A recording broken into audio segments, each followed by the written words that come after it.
la necesidad de poner en el centro de las discusiones climáticas los derechos de la naturaleza y la titularidad de la madre tierra como sujeto de derecho que es. Porque es inconcebible que sigamos contando con más instrumentos internacionales sobre cambio climático, más ediciones de discusiones sobre cómo enfrentar la crisis climática y sin embargo se siga acelerando esta emergencia climática.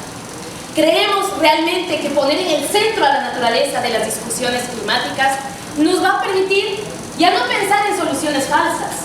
que cuidan al mercado y a los capitales de los mercados, sino realmente en cómo cuidar la salud del planeta, de los seres no humanos y humanos, porque nosotros también somos naturaleza.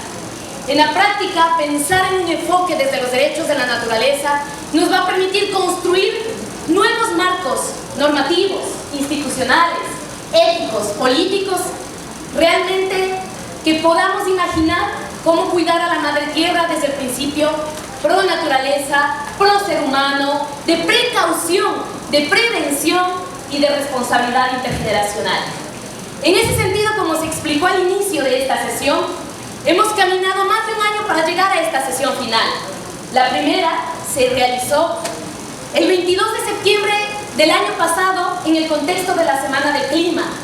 en donde se presentaron un total de 10 casos, más de 16 expertos y testigos, con la presencia de 10 jueces para hablar sobre cómo salir de la dependencia de los combustibles fósiles. La segunda sesión preliminar se llevó a cabo el 28 de febrero de este año en la ciudad de Toronto, a la par de la mayor feria canadiense del mundo, minera, denominada PADAC, en donde se presentaron 7 casos ante 10 jueces con 2 fiscales sobre cómo la minería a gran escala está acabando con los biomas claves para la resiliencia climática. Y en ese sentido, todos estos 17 casos que han conocido y conocerá este tribunal acreditan cómo las industrias de los combustibles fósiles, carbón, petróleo y la minería a gran escala, a pretexto de buscar los minerales críticos para la transición energética, realmente lo que están haciendo es degradar, acabar, contaminar a la madre tierra. En ese sentido, yo quisiera brevemente referirme a los patrones que hemos encontrado en estos 17 casos y que acreditan la vulneración de los derechos de la madre tierra. Me referiré rápidamente, en primer lugar, que estos 17 casos nos demuestran cómo, lamentablemente, los gobiernos priorizan el desarrollo de los mercados y de las economías extractivas por sobre el cuidado a la madre tierra.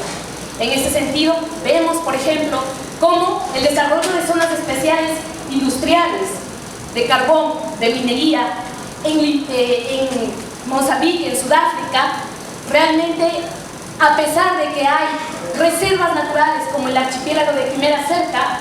no se toma en cuenta. O por ejemplo, aquellas zonas de carbón como Musina en Limpopo. Lamentablemente el gobierno de Limpopo autoriza sin tomar en cuenta la proximidad de la reserva de Benio. O qué decir del oleoducto transfronterizo impulsado por la empresa EACO, que sin tomar en cuenta aquellos corredores biológicos que existen en Ghana y Tanzania, todavía pretende terminar este oleoducto transfronterizo. Un segundo patrón que lamentablemente hemos identificado es que existe una búsqueda de financiamiento de millones y millones de dólares y millones de euros para acabar estas grandes obras de infraestructura en minerales y en combustibles fósiles, en lugar de buscar financiamiento para salir de la dependencia de estas economías. Piensen ustedes en el caso de Talara de Perú.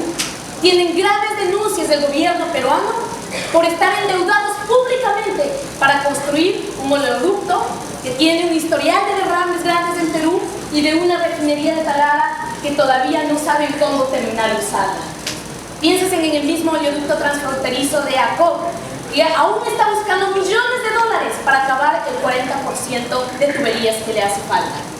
Un tercer patrón, la falta de debida diligencia de las empresas que operan en los territorios y lamentablemente la falta de prevención y precaución de los gobiernos que han permitido que operen esas empresas.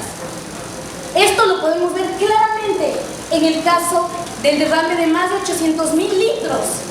de aceite en uno de los epicentros del ecosistema de fauna marina en el mundo, como es las Islas Verdes en Filipinas. No podemos olvidar el desastre de Argentina, en donde se derramaron más de 1 millón de litros de cianuro en el más grande desastre ecológico. Y así podría mencionar, yo solo quisiera decir que hemos identificado también que los proyectos extractivos, a pesar de que ofrecen progreso, lo que han traído son violencias, llegando a masacres y muertes de defensores y comunidades. Y quizás el caso más claro, señoras y señores jueces, es lo que ha sucedido en Mozambique, cuando en el año 2021, en el proyecto GNL, llevado por Total Energies, se dio tal cantidad de masacre y de muertes que obligó el desplazamiento de las comunidades locales y que existen graves denuncias de que está asociado al desarrollo de este proyecto y que todavía no se llevan estas investigaciones.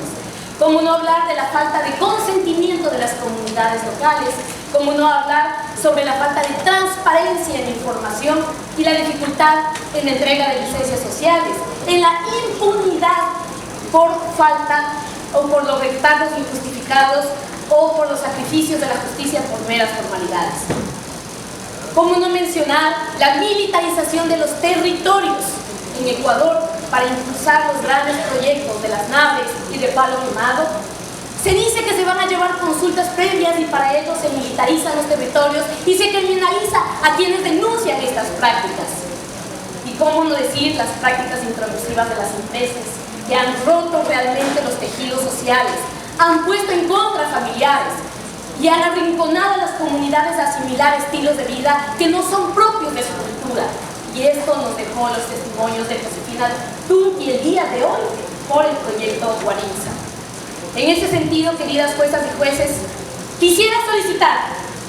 a nombre de las ballenas jorobadas, de las ballenas 6, de los corales, de la fauna marina de Quilipas, de la biodiversidad de Beni, del río del Limpopo, de los humedales de Tanzania y Uganda, quisiera pedirles a nombre de la Reserva Natural de Talá, de los bosques de Bugamá, del bosque de Jadaseo, de los monos, de los udús, de los búfalos, de los hipopótamos de Sudáfrica, de las ostras de agua dulce del Valle de Malé, de los flamencos, de las zonas del Pampo, de las ranas, de los zorrillos, de los páramos de los Andes, de las cordilleras del Cóndor y de los diferentes ecosistemas que están involucrados en estos 17 casos. En primer lugar, declarar la vulneración de los derechos a la vida, a ser respetada, a la salud, a la integridad, a poder regenerar sus capacidades cíclicas y naturales, como a la salud, como al agua, al aire limpio, de la madre naturaleza que están contemplados en el artículo 2, literales A, B, C, D, E, F, G, de la Declaración Universal de la Madre Tierra. En segundo lugar, queremos pedir a nombre de todos estos ecosistemas y seres no humanos que se declaren responsables a los gobiernos de Sudáfrica, Uganda, Tanzania, India, Filipinas, Canadá, Estados Unidos, Argentina, Perú, Brasil, Chile, Ecuador y Serbia por acción y omisión al haber permitido estos proyectos extractivos. Y asimismo de las grandes corporaciones y compañías como Total Energies y otras que realmente han causado destrozos a la madre tierra. Por ello les pedimos a ustedes que declaren medidas de restauración y la forma para declarar esas medidas de restauración en un momento en donde ya estamos en puntos de no retorno de varios biomas como el Amazonas, o en un punto en donde ya estamos llegando a los 2 grados irreversibles de calentamiento global, solicitamos que ustedes, señoras y señores jueces, no solo suspendan, sino detengan inmediatamente todas estas industrias que están causando el desastre ecológico y genocidio del que hemos sido testigos. Finalmente, quisiéramos que ustedes declaren y que ordenen las disculpas públicas a la Madre Tierra, porque ella necesita, a través de rituales y de diferentes formas, que le pidamos disculpas por lo que les hemos hecho a los seres humanos y nos hemos hecho a nosotros mismos.